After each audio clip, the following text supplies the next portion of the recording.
Hair care માટે આપણે hair oil અને હેર સિરમ વિશે તો સાંભળ્યું જ છે, પણ શું તમને ખબર છે કે તમારા માટે હેર ઓઇલ સારું કે હેર સિરમ?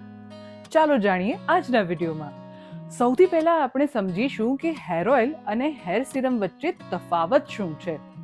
હેર ઓઇલ માથાની ઉપરની ચામડીને પોષણ આપે છે. તે ડીપ નરિશમેન્ટ આપીને ત્વચામાં ઊંડે સુધી ઉતરે છે, વાળના મૂળને મજબૂત બનાવે છે અને હેર ગ્રોથ પણ વધારે છે. આ ડ્રાય અને ડેમેજ્ડ વાળ માટે સૌથી સારો વિકલ્પ છે. જ્યારે સિરમ વાળના મૂળને રક્ષણ આપે છે.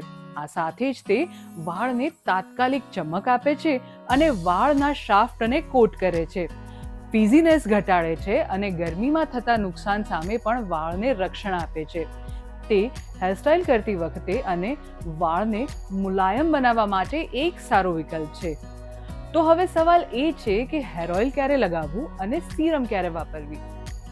ડીપ નરિશમેન્ટ માટે તમારા વાળને ધોતા પહેલા વાળમાં તેલ અચૂક લગાવો.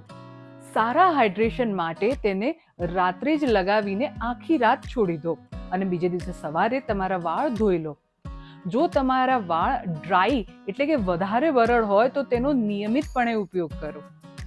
હવે જો સિરમની વાત કરીએ તો વાળને મુલાયમ બનાવવા માટે તમારા વાળને ધોયા પછી હેર સિરમનો ઉપયોગ જરૂરથી કરો. ગરમીથી થતા નુકસાનને રોકવા માટે અને કોઈ પણ પ્રકારની સ્ટાઇલ કરતા પહેલા તેને અચૂક લગાવો. જો તમારા વાળ ફ્રીઝી હોય તો તેને તમારા હેર કેર રૂટીનમાં જરૂરથી ઉમેરો. હવે સવાલ એ થાય છે કે શું બંનેનો ઉપયોગ સાથે કરી શકાય?